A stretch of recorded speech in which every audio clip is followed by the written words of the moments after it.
Welcome, Juventini, to the All Juve cast, and it's a live at 5. Well, a little bit later because life happens and computers need to be updated and whatnot, so we're a little bit behind, but that's okay. I'm excited to have Omar with me this morning. Omar, how are you doing? I'm fine. How are you? How is everyone? Hope you're fine. Ready for Juve Spezia? That's right. Juve Spezia is the match we're going to be previewing, but we're gonna have some discussions kind of about where we are at the moment. And I want to take a quick minute to thank everybody for being patient with us while we were running a bit behind this morning. Thanks for everyone who's joining us right off the bat here. All right, so Omar, you wanted to join me on this particular one, and I usually when people reach out to me, it's because they have some thoughts and feelings as to get off their chest, so to speak, about where the club is currently at. We all know what happened on the weekend there. And it's an unfortunate draw, but it was a tough match. And for me, I kind of broke it down the best I could, and it's while it is a gut punch. I mean, not all is lost, but honestly, there's a lot of Pirlo out right now, in which I expressed my feelings that I don't agree. I kind of think what we're seeing is a culmination of many decisions from this club that are kind of coming to the forefront now. The last match didn't upset me as much as earlier ones where we dropped points. Not securing the victory against Lazio, drawing with some lower sides earlier on in the season matches we had. This one hurts, but Fiorentina not showing up for that team and getting pumped by them, an undisciplined red card from Quadrado. Those matches are the ones that really frustrate me. The Verona one I knew was going to be a grind. It's exactly how it played out. But now you have Juventini kind of in an uproar, and the attention is being spread out across everybody, management, the players, Pirlo, and I think it is a little bit on everybody. But let's get your thoughts on your feelings after that draw against Verona, whatnot, and many feelings about Pirlo and that the Scudetto race is over. Why don't you kick us off with what you're feeling, Omar? The feelings are like I have a turmoil of feelings.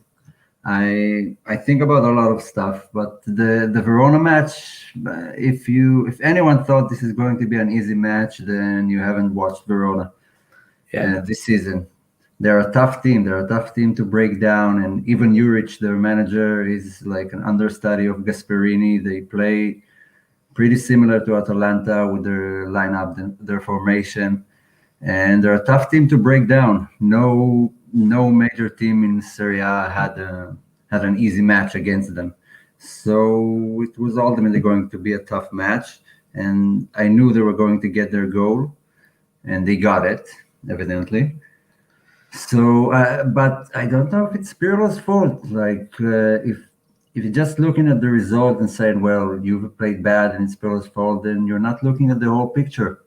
Because if you look at the bench, we had McKennie. That's it. That was all our options, and you can't go into a match with like a U23 squad and expect us to win easily, especially against a team like Verona. And they're a tough team to break down, and there are no options. Even McKennie is sort of injured with the hip injury, and I don't know. Yeah, that's the thing is a few of the guys even in the lineup aren't 100%, Yeah, And if we think back to this team, we went through a very difficult January. That was do or die for us at that moment in time. But that was probably the closest to fully fit we've actually been, and we went through it almost flawlessly, only dropping that one match to Merda where we got it all wrong. But aside from that, we went through very strongly. And that was the closest we were to fully fit. Now, I don't think I can remember a time where the injury list was like this. It's actually wild, you know. Yeah, There's so many players out there, and again, I think if we're being honest with our roster, it's not that deep. You know, he has options that can work if he has a solid 11 out there. Then those fringe players can play roles depending on match management. But these particular guys to bank on and depend on, you know, Bernardeschi, Kulishevsky, you know, the midfield without Arthur is kind of there. But the shouts have been there for Fagioli. Man, I kind of got hit on a bit for saying I wouldn't start Fagioli against Verona, and everybody's coming at me saying it would have been better than what we saw. Would you have started Fagioli against Verona, Omer? no, no. I think we give a bit too much credit to the U23 teams. I'm glad he's joined the main roster and that he's an option on the bench, but not yet. Not yet. I don't know. He played against Crotone like 20 minutes and against whoever it was, Spal in the Coppa Italia. It's not enough. Not enough against a team from the top of the table. I know they're like seventh or eighth in the table. They're a tough team, and it's if he would have succeeded, then everyone would have come out and say, "I knew we should have started him. He's a great player." Blah blah blah. But if he would have failed, then fans' opinion tend to change pretty easily. Like I Yeah, don't know, about a month ago, even less, Pirlo was a genius. Prior to the Napoli match, everyone was on the Pirlo train, and he was doing fantastic. And I know it took 2, 3 matches to change everyone's opinion to Pirlo out. And the same goes for Jolie. If one good match is great, the other one is bad, then it's a mistake putting him in. So I wouldn't have put him in for his sake, yeah. mainly for his sake. What are your thoughts on Bentancur? Because, you know, it's very, very strange. It seemed like last year he was one of our best midfielders, and we could probably, you know, expect more from him this season, you know, and bringing Pirlo in, you know, hopefully under his tutelage, really make a breakthrough. But he's just been rather inconsistent, you know? Yeah, he's been inconsistent. I gotta say, for him and for the rest of the team, they look gassed. They look like they have no power for sprints, and they just can't perform attacks in the high intensity they could in January.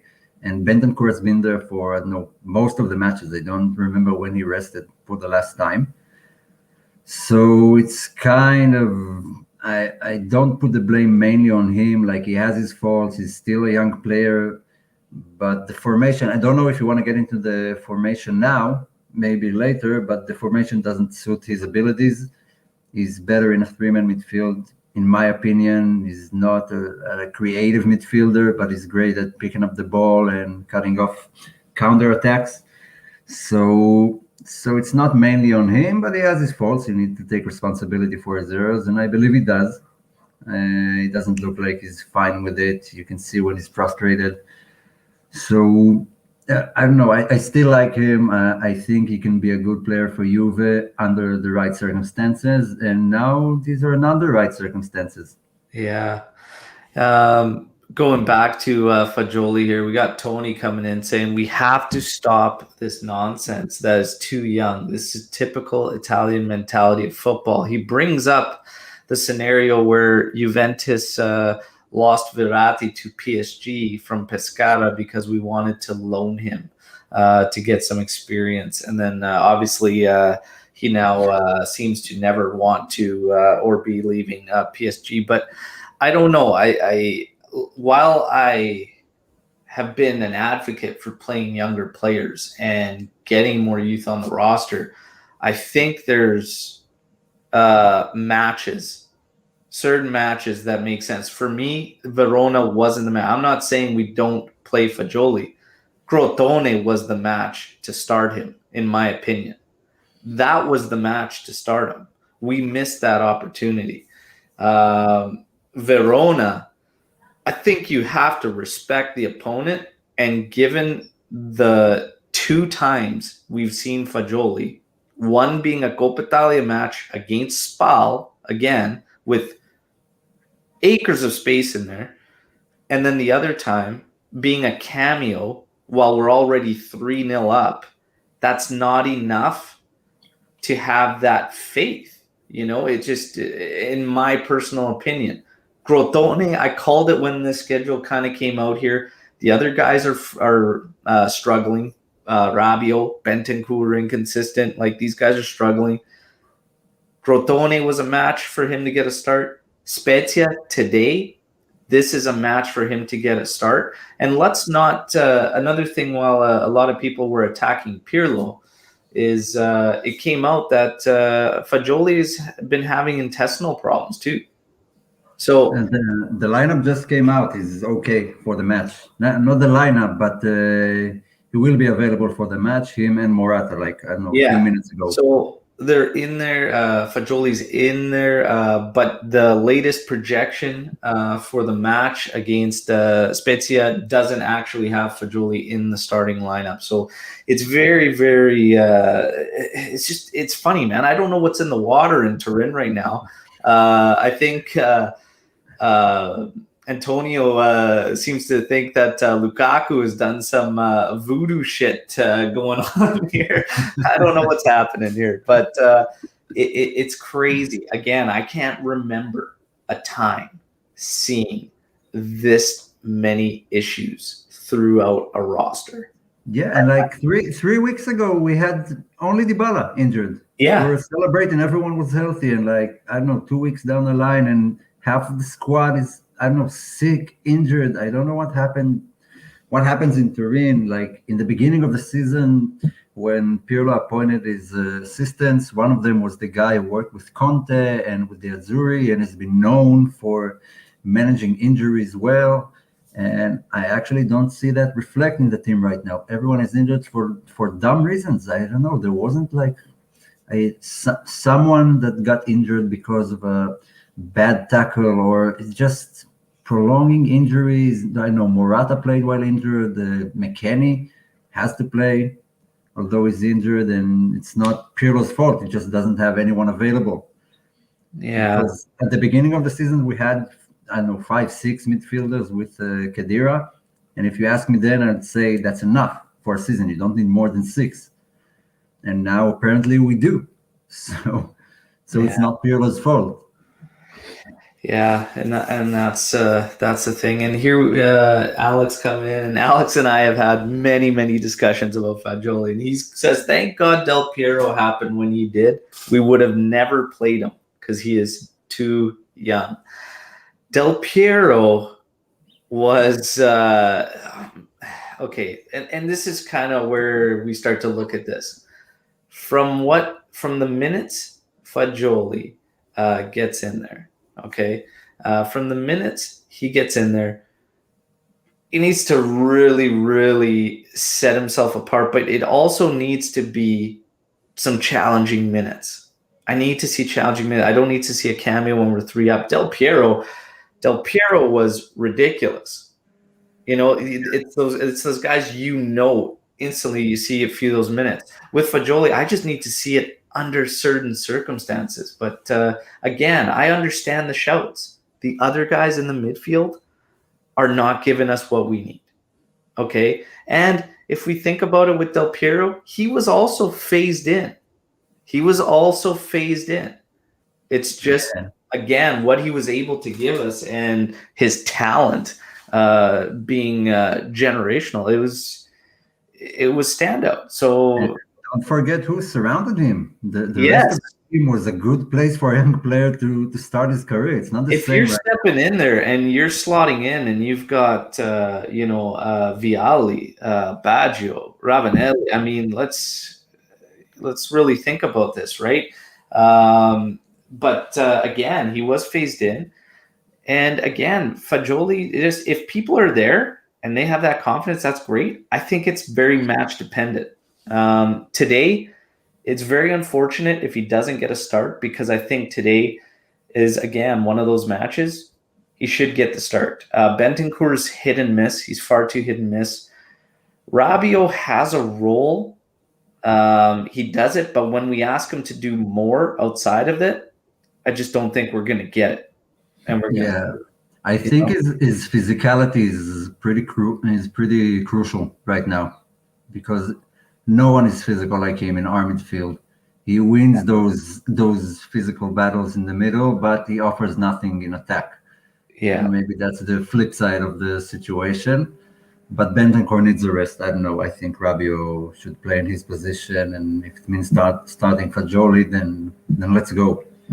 Yeah, and this is the thing where I really would have liked him in there to this one. The original projected lineup had everything the same, only that it was going to be Fagioli in the middle with Bentancur on one side, Rabiot on the other, and that would have been interesting. And if all of a sudden we used Fagioli as that deep line player and allowed Bentancur to be that box to box, and Rabiot could do his thing and be the physical one and go up down, that would have probably been maybe okay, but it would have been more role specific, and it probably wouldn't have been so hard because again, we're not asking Bentancur to do something where he's sometimes looked good at and sometimes looked absolutely terrible at, right? Yeah, So that's one I would have liked to see. Now, how it's shaping up is everything's going to be the same. It looks like possibly Buffon to start. You've got Demiral, Delict, and Danilo coming back, and I think Danilo is going to be big. Having him back, suspended for the match against Verona, that puts a pretty good ball moving guy at the back. Because in the previous match, having Demiral, Delict, and Sandro, the ball movement back there kind of struggled big time. Uh, yeah, and and across, actually, someone I don't know, Bianco in Arizona, someone tweeted that Monblano just said that Pirlo tried a 4-3-3 in training before today. yeah. I tend to go with it.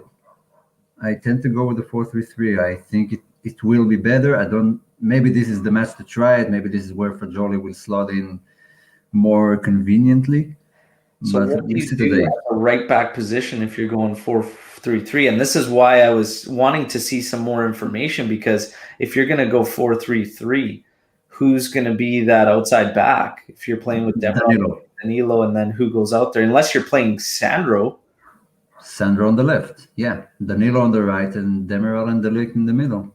Yeah. So with me, I think the 4-3-3, I don't think we're going to get enough support from those backs that we'll need. Mm. But it does put Chiesa in a far more advantageous position, Yeah, 4-3-3. As far as the midfielders go, that's a bit interesting. Bentancur, Rabiot, and Ramsey in the 4-3-3. I mean, yeah, you could get away with it. Kulishevsky and Ronaldo. This puts Kulishevsky essentially right at the top, or he could play false nine, I guess. But this is a weird one. Kulishevsky is the one for me. Um, I'm not sold that that's up top positions really for him. What are your thoughts on Kulishevsky, Omer? Kulusevski, I don't know, he's still very young. He's 20. He's 20. People react to him like he's a 28-year-old player who's had some experience, and it's a tougher season for him moving from Parma to Juve. The amount of matches he needs to play is a lot bigger. There aren't any substitutes, and I don't know. The 4-3-3 might work with Morata when Morata is in there. Right now, it's kind of a fickle attacking line. So I don't know Kulusevski. Honestly, I don't know. I'd play him on the left and Ronaldo central right now. Yeah. You see flashes of brilliance here and there, but it's not very much consistent. Maybe See, he's too tired. I and don't I'm know. so torn on that because when we have put Cristiano Ronaldo up top, we seem to have him just isolated, and the amount that he drifts, we lose that focal point. So it's question marks. AJ's coming in saying Morata striker, but again, I would have him obviously in there, but he's not slated to start today. Obviously, he's been battling his own issues as well, so that kind of tacks onto it too. So it's tough. It's tough.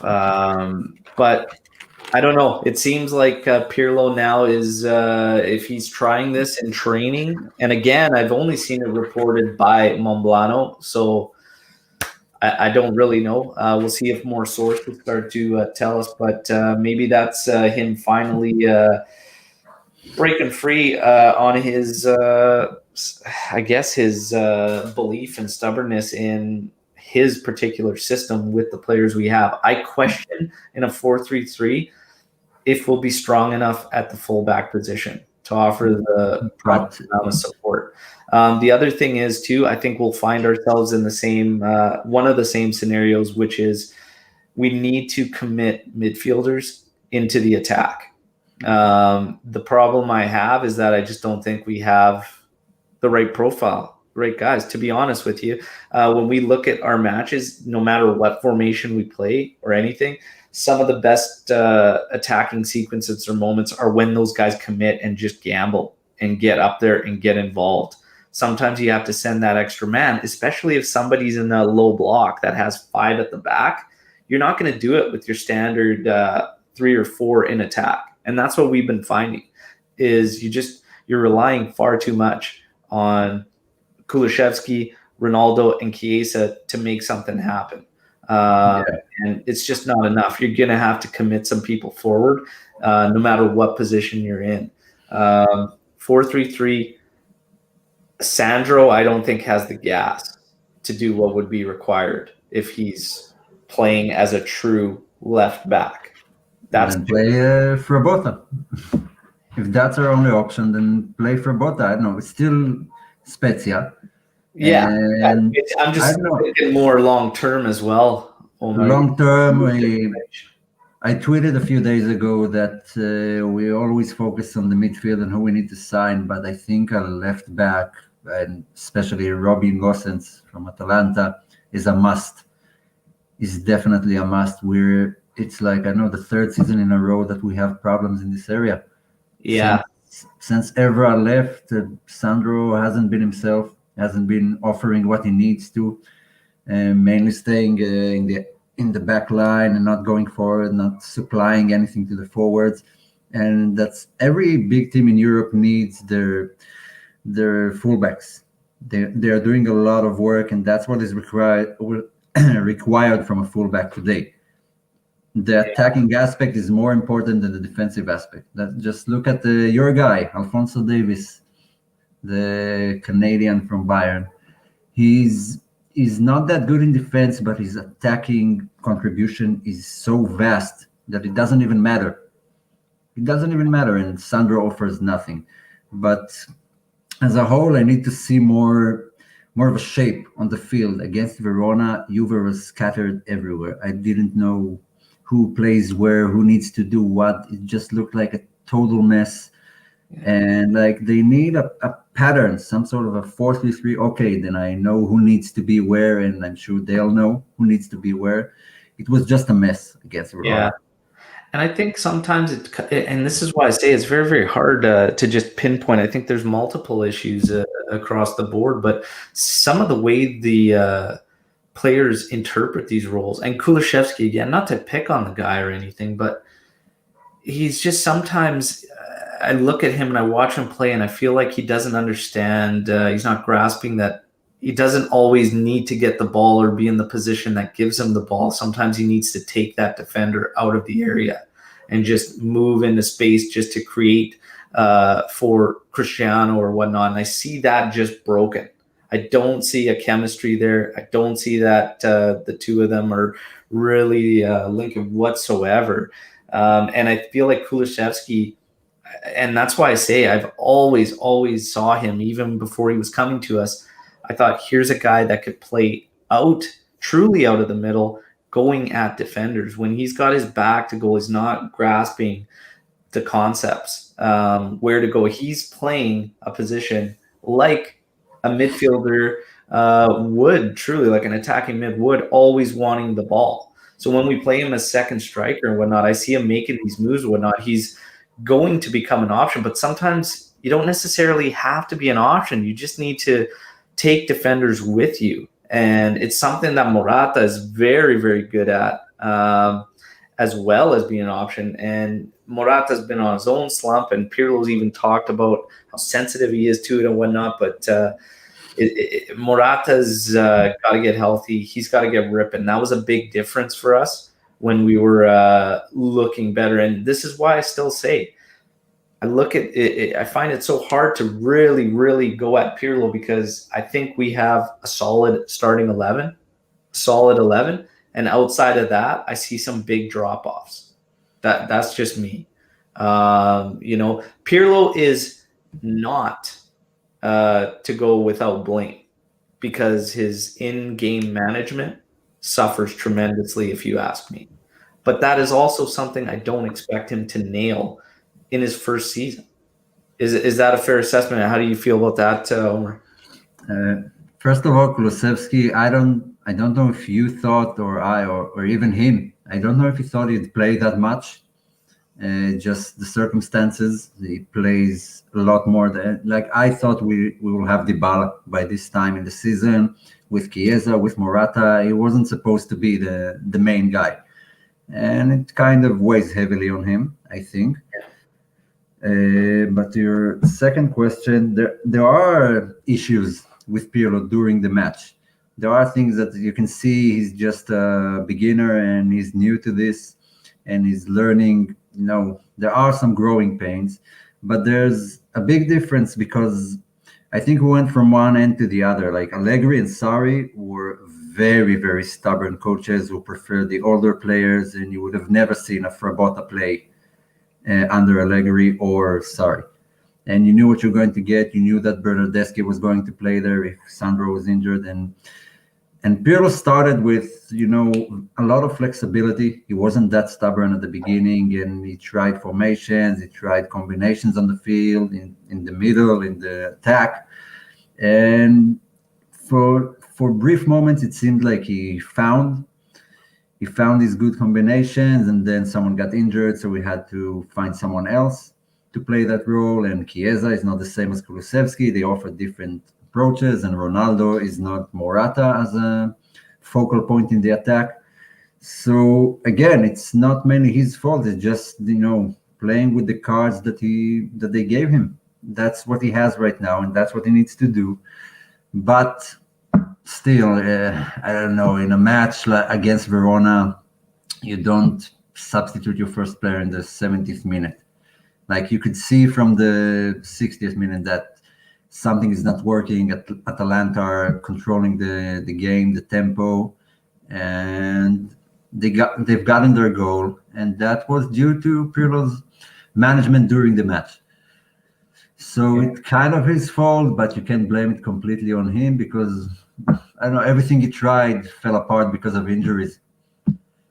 Yeah, so I criticize him a bit based on what we were seeing from Verona, where we were continuously trying to play through and continuously losing the ball, and no adjustments to the tactics or the ideas was frustrating.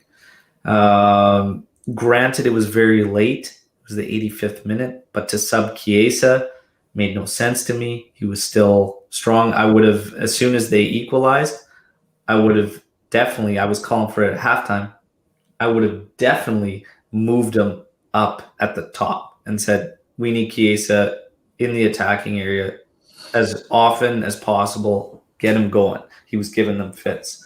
Criticized him for that. Was there a point in that match where you said we should get Fagioli in there?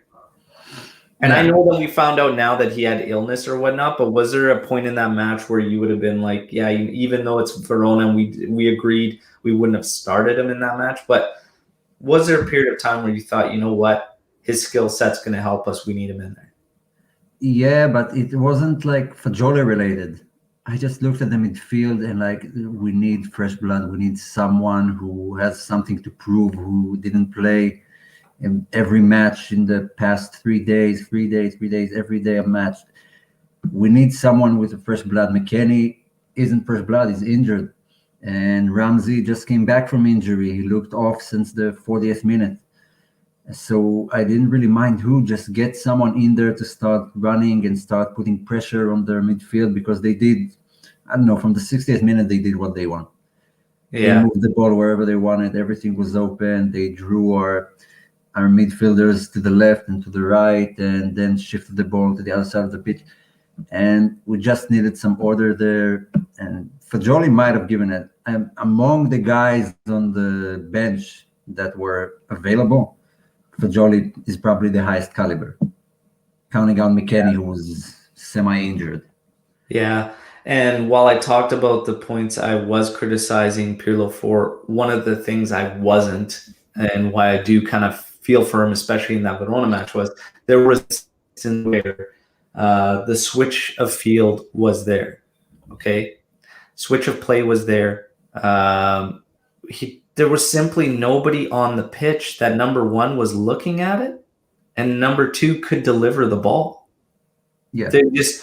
You didn't have it at those moments when those opportunities were there. The ball was in Bentancur's feet, Demiral's feet, Sandro's feet, and what they would do is go backwards, and we would go around, and it's just far too slow, far too easy for the opposition to get set. And this is the part that has me feeling for Pirlo, because it would just simply don't, like, when guys at that level cannot do things like that, that's extremely frustrating. When we do work the ball into great areas and the guys can't finish, or in Rabiot's case, he can't even muster an attempt on target, free and clear at the top of the area, that's frustrating. That was the most annoying part of the match.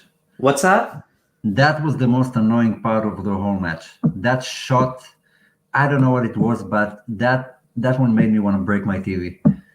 That shot, Szczesny trying to clear a ball and it actually goes backwards out for a corner kick. Like, what is going on with the execution of and he laughed. He laughed about it, and I thought, fuck me, man. I wouldn't be laughing.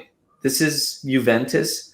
We're, at this point of a match against Verona, it's not looking good. You guys need to pick your shit up. And when a guy like that laughs, that's extremely infuriating as a fan to see in that moment, in that match. And you can't make the most routine of clearances. It's fucking mind-blowing. But Rabiot, that shot, Ramsey, an opportunity to slob one home, hits the one defender in front. It's hard. And a lot of the times his shooting is just not up to snuff. It's frustrating. The execution needs to be there, but switch of field, it was there. We just don't have the guys that can even see those opportunities and get the ball there. It's frustrating. But I don't know what's more frustrating. I don't know what's more frustrating, because we are getting to the area. We are getting those chances. Like, there were matches last season that we would pass the ball around and the first opportunity comes at the, 70th minute, the real opportunity. We're getting into the area. The execution is just so poor and not thought out. And I don't know. The one time Chiesa looked around him, instead of looking for a goal, he found Ronaldo wide open, and bam, first goal. Yeah. But we are getting to the area. That's what's more frustrating than the matches that we don't get anywhere near the area, and then we get a goal from a corner or a free kick. Because we could have been 2-0 up at the break. We had the opportunities, but the execution is just so poor at times. And recently, actually, in January, it was good. We took our chances. We didn't have a lot of them. We defended most of the time against the big teams, but we took our chances. And when we have a lot of chances, then we take maybe one of them. Yeah.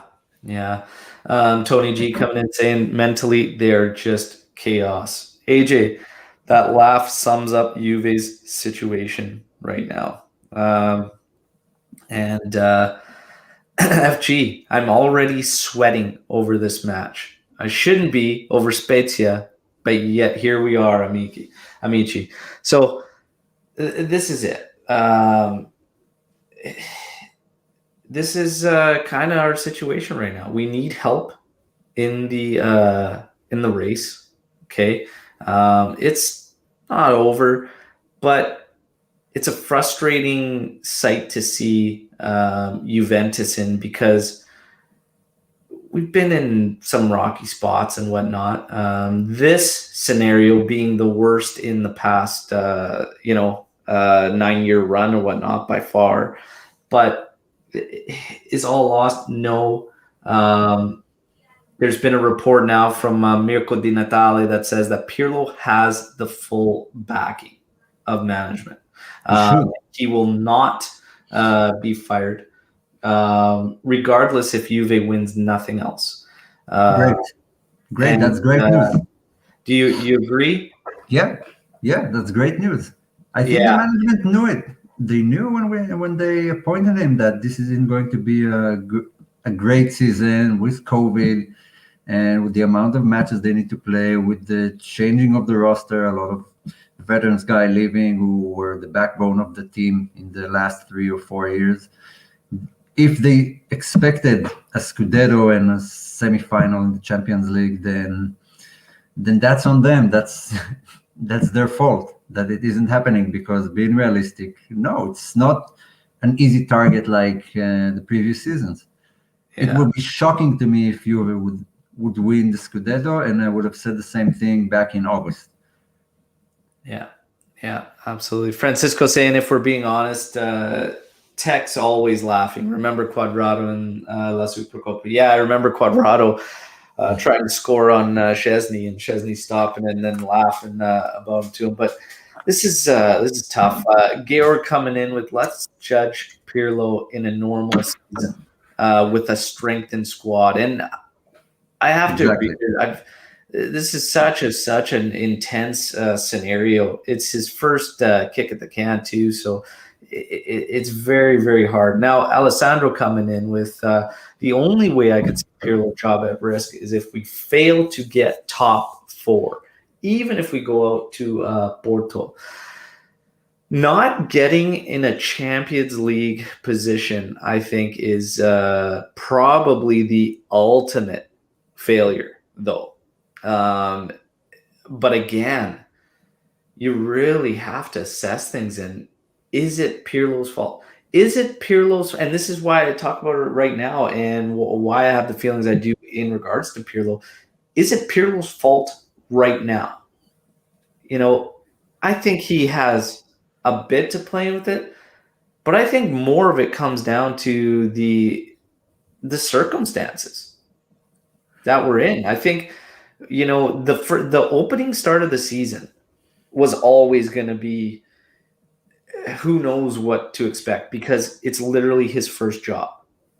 It's his first job ever. It took quite a bit of time for him to figure out which players needed to play in which roles in his system and his setup. So that was quite a bit of time. And we remained in the thick of things through that. We saw it through. Then he found this rhythm of where players need to be, what roles they need to be in. And then we had a great January while we were close to fully fit. You talked about it 3 weeks ago. We only had Dybala that we were waiting for, and things were looking great. Then all of a sudden, boom, Artur, Chiellini again, then Quad, and then who else? The list goes on and on, man. Everybody has had a stint where they've been out. Ramsey's gone for a while. Morata's got a slump, and he's getting injured. There's so much, But Artur was a big one. Yeah. Artur was a big one, and the reason I brought up, if there was a time you would have thought about bringing Fagioli in against Verona, it was because you just need that escape from the pressure, that guy that's going to hold on to the ball, that he won't lose it. Fagioli, I think he could do it. I just need to see him do it when he's kind of under some pressure and whatnot. And that would have been something to discuss, bringing him in. But again, a very, very tough opponent. And I think Pirlo just fell victim to having trust in the other guys that had way more minutes up until that point. But now it also seems that Fagioli had problems. So we got to take it easy on Pirlo, because even in that lineup, the guys that were on the field, Bentancur has been battling a nagging foot injury for a while now. McKennie's hip is a problem. Kulishevsky's had health issues. Um, it's unbelievable. It's absolutely unbelievable. Now we get to this match against Spezia. FG coming in saying that he's nervous about this one. If we go back to the first time we faced Spezia, it was 1-1 at halftime.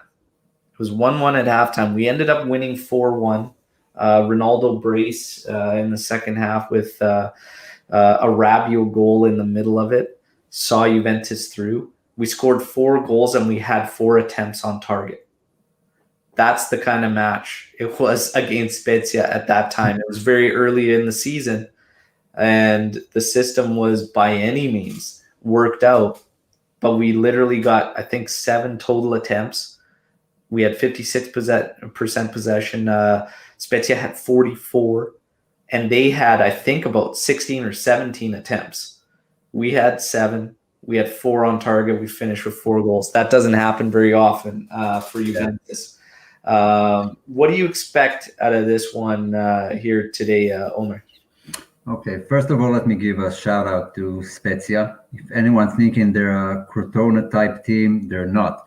Vincenzo Italiano, their manager, is a great manager. He created a cohesive team with great chemistry, and they've beaten Roma, they've beaten Milan, they've beaten Sassuolo, they drew with Atalanta, they've beaten Napoli. They're not a bad football team. They're a good football team with mediocre players. So don't come into this game with the feeling that the win will come easily like against Crotone, because they are not the same team. And the same Spezia lost to Crotone, I don't know, 3 or 4 in the beginning of the season. And look how things shaped out, 20 matches later.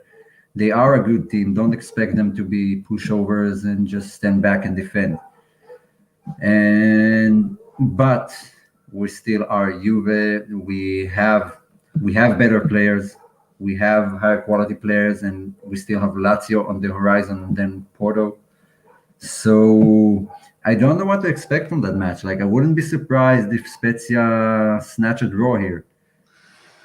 Yeah, and Francisco coming in, Spezia are tricky, and it is tricky. It is very, very tricky. We kind of ran through the lineup. It's looking like it's going to be in the middle, Bentancur, Ramsey, and Rabiot, with Bernardeschi, I think, again on the side, Chiesa on the other side, Demiral, Delic, Danilo at the back, with Kulishevsky and CR7 up top.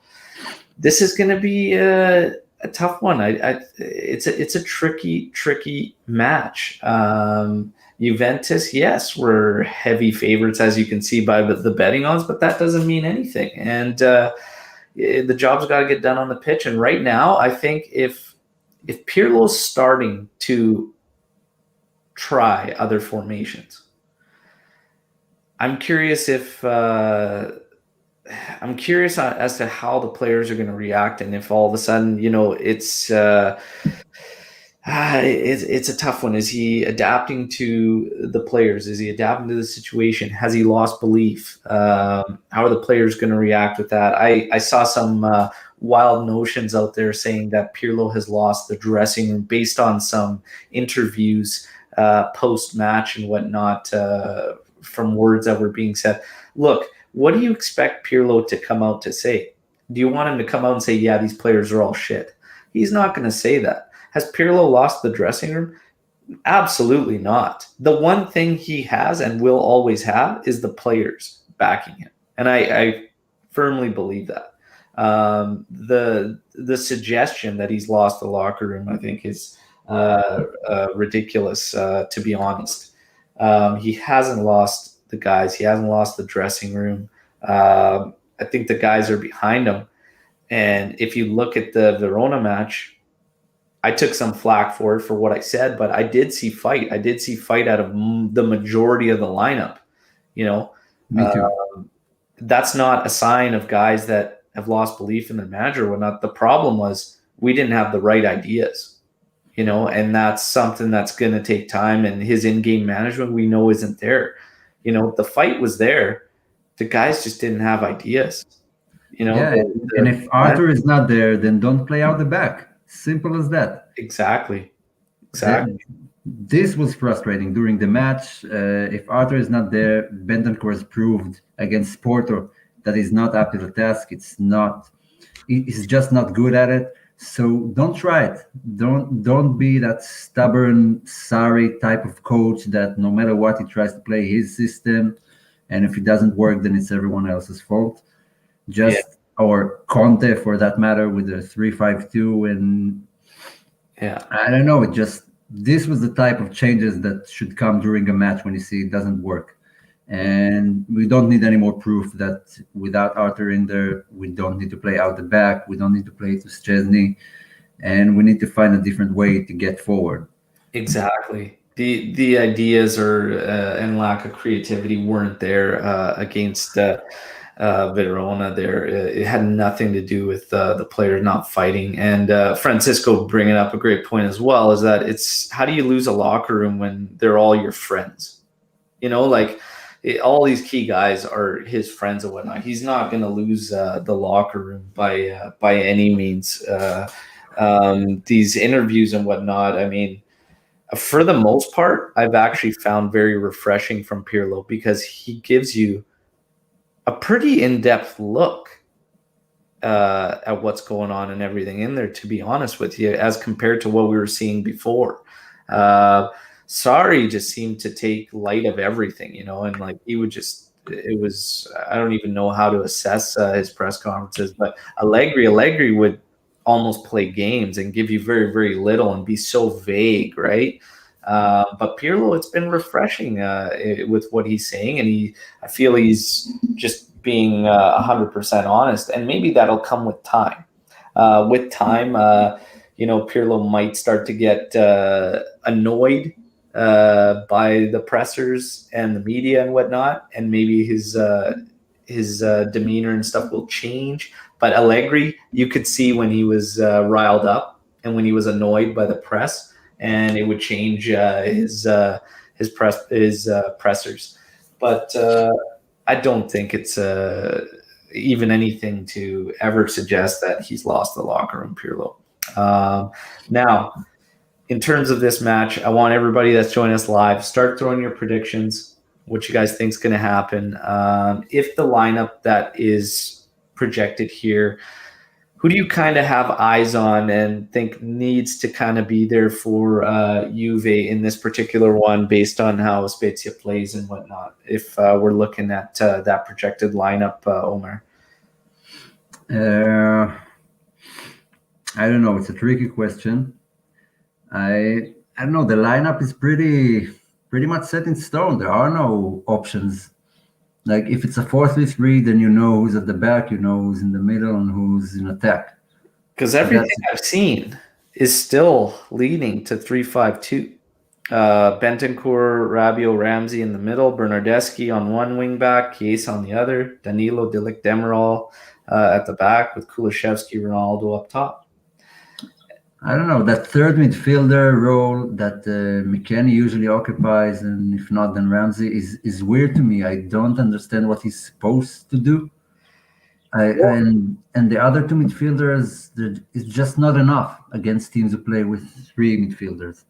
I don't It's know. it's tough too because this is if he shapes up like this, it's more of a true 3-5-2. Whereas before he'd have actual backs in there. So it would be four technically across the back. It's just when it moves into the offensive phase, one of those outsides pushes up on whichever side you have your attacking midfielder up. It's a little bit of an awkward scenario. In this setup, your one midfielder would come straight out of the middle, so it'd be interesting in that midfield though. In a 3-5-2, a true 3-5-2. Man, I think so much is going to be relied upon Chiesa. I think like, and this is what I said it a while ago. And while people go at me for my comments or thoughts on Quadrado is actually extremely crucial for Pirlo's system and setup because he balances out the creativity. Yeah, So you have one of those midfielders that's rolling.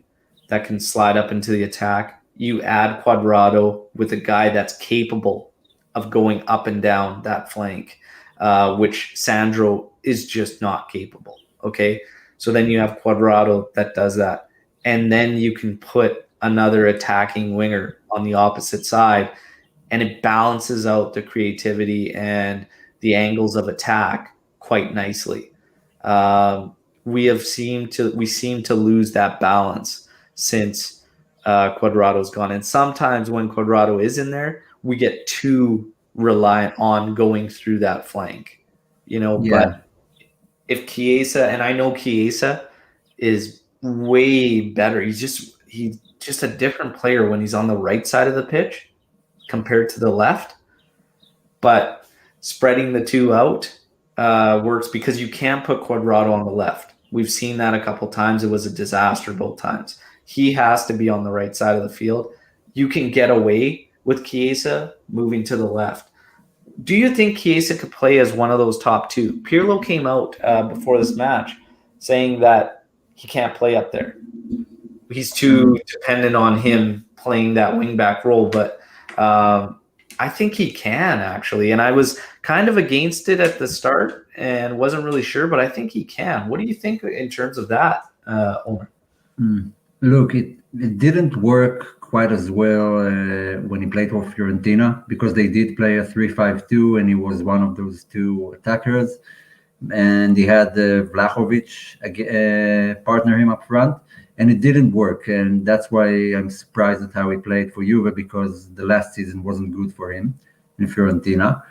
But there's a small difference between him and Cuadrado, which is important. Cuadrado doesn't need to be close to goal. He needs to stay on the flank. Chiesa needs to be close to the area.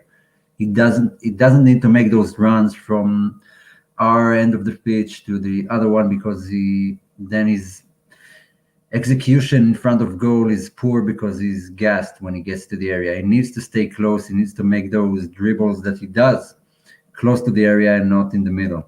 And Cuadrado doesn't. Cuadrado needs to stay out wide because he's a better assist provider than a goal scorer.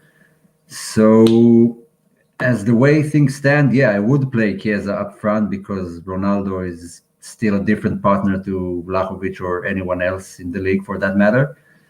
And I just think he's wasted on the right flank in the Cuadrado role. I think he's wasted there. Danilo could play there because he doesn't need to be close to goal. He can stay in the middle of the pitch and go out on the wing here and there. Chiesa, it hurts his game. It hurts his game when he's not close to the area. And so if that's the options we have, then I think he should play up front, because he's like, in the last few games, he's been our only creative force. The only creative force. Didn't see anything from anyone except him. And that's just it. I mean, if all things are equal, we have a full strength roster. Absolutely, it's great having Chiesa come off that wing and whatnot and get up there. In the last match, and I'd be worried about it again today with the 3-5-2, him wasting so much energy in the defensive phase. And not where we actually need him. Luca coming in saying Case is needed on the wing. He can survive up top, but I'd rather put Kulusevski there. I need much, much more from Kulusevski. He's getting lost far too often, and he's been playing in that role for a bit now. This is not something like he's just been thrown into for 1 game, 2 games. Like, he's been up there quite a bit now, and to still get lost is a bit frustrating. Francisco, with an unpopular opinion, says, I would sell Sandro before Bernardeschi. So the part that makes it unpopular is definitely before Bernardeschi. But I actually made the shout, and I was at the transfer mercado when we saw Spinazzola, Cancelo, and Moise Kean all go.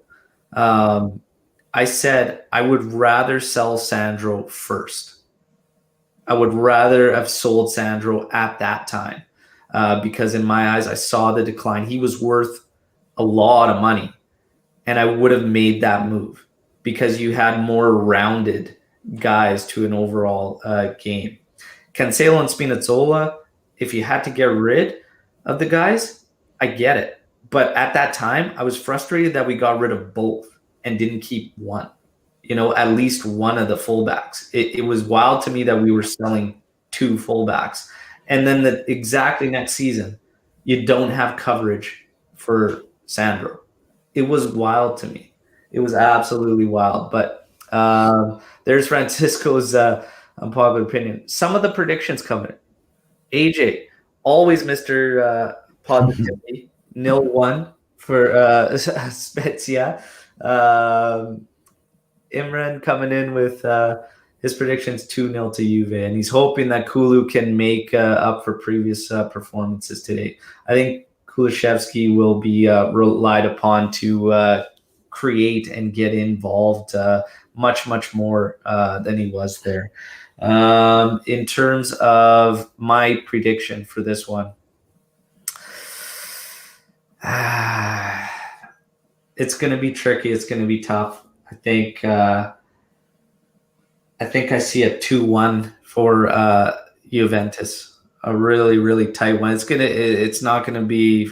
I don't see a free flowing match by any means. I see some of the potential same struggles we just recently had with Verona, but we should get through this one. So I think 2-1. Omar, how you feeling? What's your prediction here? 2-1. It feels like a 2-1. Feels like a 2-1. I think both a goal from Chiesa and a goal from De Ligt. Yeah. There you go. Nailing some goal scores too. AJ, Colin saying AJ, that's cold, man. I got a shiver on his prediction. That is funny. Here's 1-0 coming in from Tony G. And AJ with his unpopular opinion. Bonucci is the backbone of this team, and we miss him so much. So I think in certain elements, depending on how the play shifts, and again, it's very, very personnel dependent. If you see a match like our last one, where the guys simply can't spot the cross-field switch and whatnot and don't have the capability of do it, you miss him in that sense. But we also struggle mightily when he's in there and Chiellini's not next to him. For whatever reason, Bonucci just defends better when Chiellini's next to him. Even when De Ligt is there, whatnot, and he was good with the younger guys through most of last season. But as soon as COVID hit, the switch went off. I don't know. His defensive reliability just dropped off completely. It's shocking. But in those certain circumstances, I will agree with AJ when you're looking at a backfield that has De Ligt, Demirol, and Sandro, and in the midfield, you don't have that strong possession guy. Yeah, he's sorely missed in those opportunities. Your thoughts on it, Omer? I have a question for you. In the last episode, you asked if I can go back in time, would I have signed Ronaldo in that summer? Then definitely. Would I have rehired Bonucci?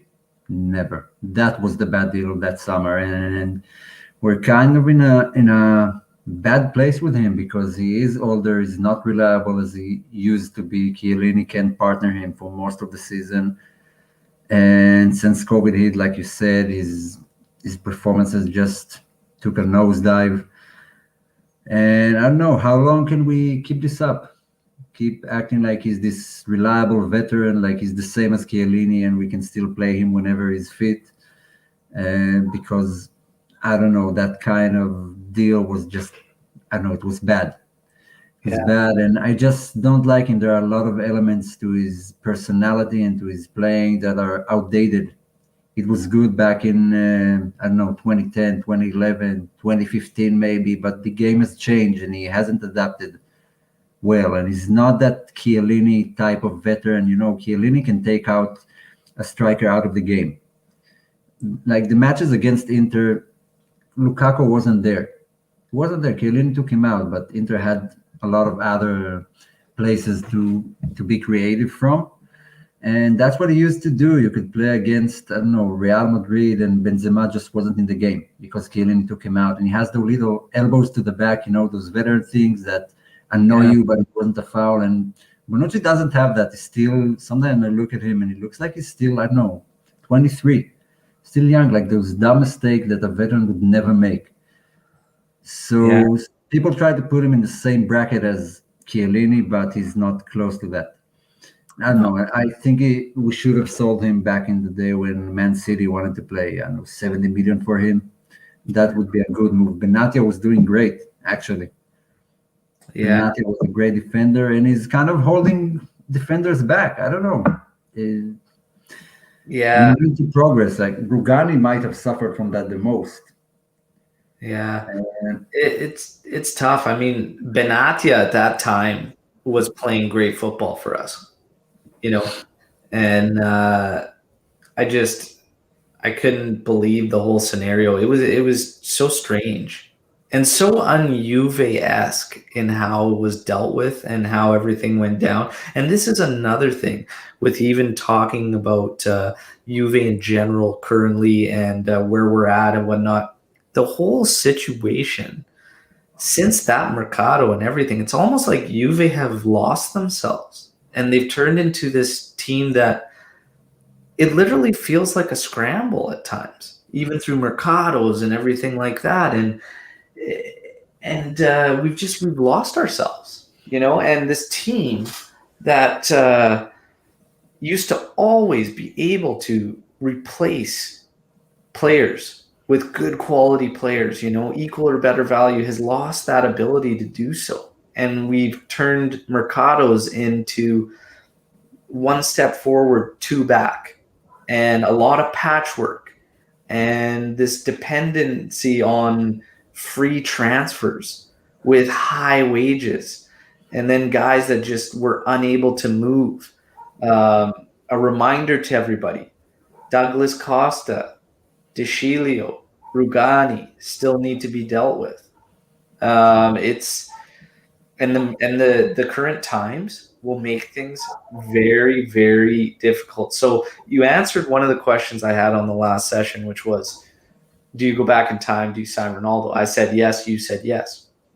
Question now becomes, do you extend Cristiano Ronaldo? This is what a lot of the discussion that has been recently. And I want to get your take on that, Omer, as we wrap up here on match day. I thought about it a lot. It's a tough question. I don't think I have a sincere answer because he adds a lot. You can't deny what he adds to the team on the financial aspect and on the field, and you can't take away his numbers, which are staggering to say the least. I don't remember when we had a striker that scored 30 goals a season. Don't know when was the last time. So, do I extend? And no, when the current contract expires, he'll be 37. Extending for one, maybe 2 years is almost 40. And I don't know. There should be some not standards. Let's call it I don't know, restrictions in his contract, because right now you can see the restrictions. If you're playing him 30 million a year, it doesn't matter if he's good or bad. The management will say, we're paying him 30 million a year, play him, I don't care if he's good or not. And I believe the agent is also always involved. So maybe it's toxic, maybe it isn't. It just depends on the guys that surround him. If like it prevents us from strengthening, and we still have to buy those Luca Pellegrini and ship them out elsewhere, and we can't sign even a Lucatelli in the summer because we don't have any money, then don't extend, because the hole will get deeper and deeper. Yeah. Because right now we don't see anything happening with COVID that's positive in the near future. Yeah. Maybe things will change, but Juve is in a very bad financial state right now, and you can just see it from the type of deals they made. Like the Spinazzola deal you talked about, it's It's a problem. It's a problem. It's dumb bringing in another left back and then shipping him out and just leaving Sandro. So they might not say it, but they had to do it. They just can't pay him the salary. Most of it due to Ronaldo. So if COVID doesn't change, then yeah, don't extend his contract. If Yeah. something else happens, then okay, consider it. Yeah, and I pretty much left it at it's nothing to do with him and his performances or whatnot, because he's delivered extremely well for Juventus. It just comes down to the state of the club and everything. It doesn't make sense to keep a player that would suit a win now team when I just feel like we're in the middle of a big shift, a major shift, and it just doesn't. It's not making sense to tie up all that money and not spread it out, especially when you have that many gaps in your roster and you lack quality depth.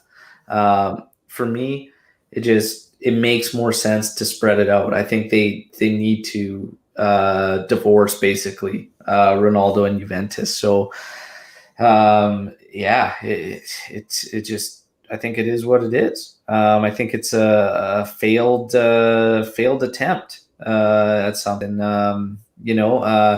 Sure, it brought in revenue exposure, whatnot. How much of that stays when he leaves? I question that as well, right? Because he's got a ton of supporters, whatnot, and we've come to learn that they follow him through thick and thin and all over the place. And was that all really worth it in the long run? I don't really necessarily know. We didn't put our best foot forward on the pitch.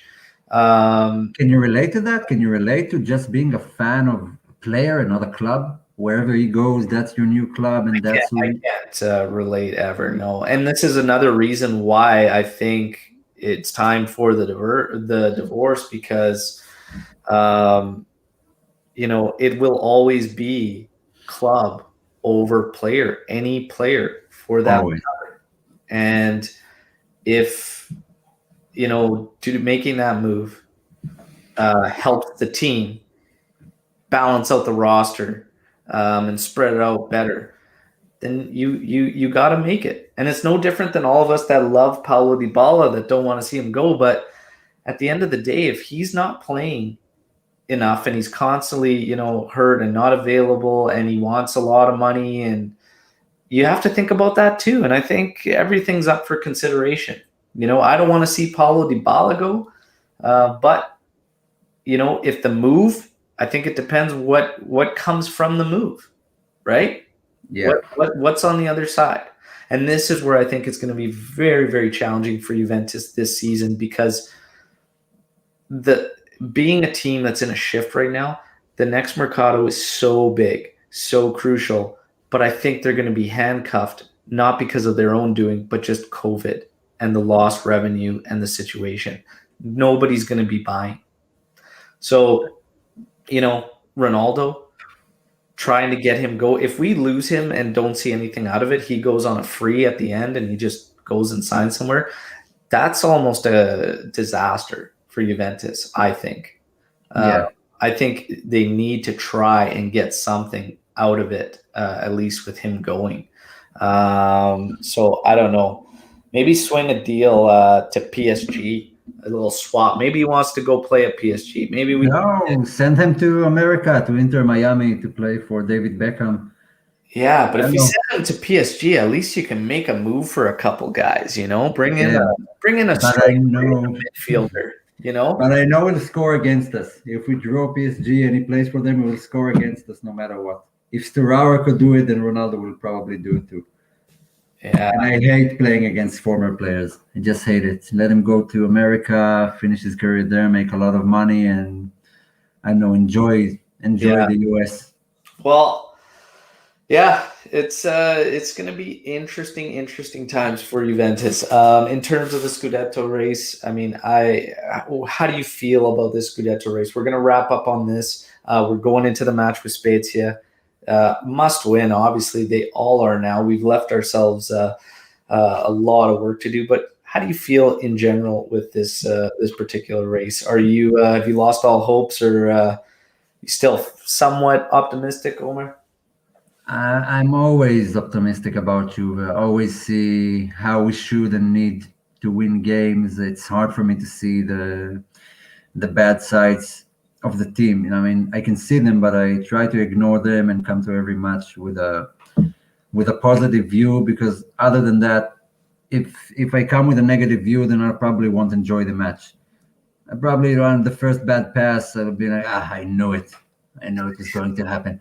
So I give everyone the benefit of the doubt, and they could surprise us. I don't know. Maybe it will be a fun game to watch. Maybe it will be frustrating. Maybe it will be a grind. It can be anything. But no, all the beautiful thing about football is that nothing is set in stone. No matter how much you pay your players and how big you are, you can lose to a I don't know, Serie C team in the Coppa Italia, because that's football.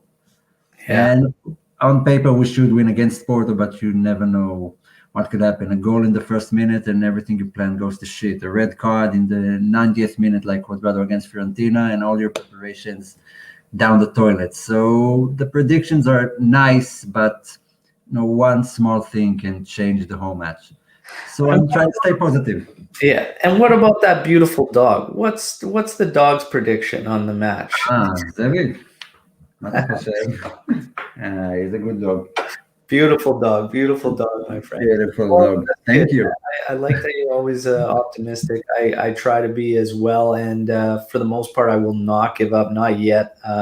May was very, very nice to us many, many years ago, and maybe May can be that again. But if we don't have belief, I don't like that. So at least May, the least May, we can do is have May, March.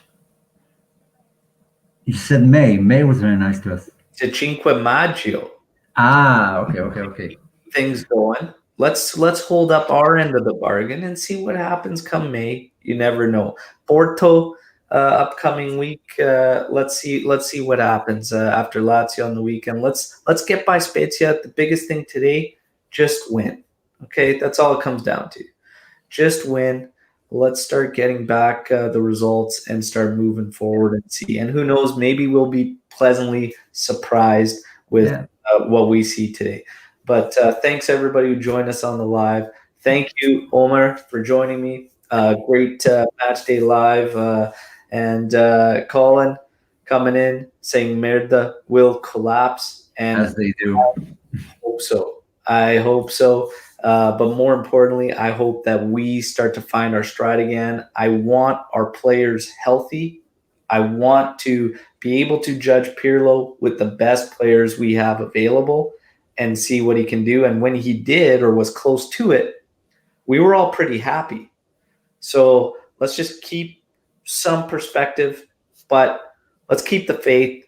Let's try and stay optimistic and see what the boys can do, because it's always going to be fino alla fine. Forza Juve. Enjoy the match. I'll be back with the post-match podcast tomorrow morning with Colin and Rob. Okay, so we'll have a panel, and that'll be a great one. So make sure you guys tune in. Thanks, everybody. Enjoy the match. Ciao. Ciao, Forza Juve.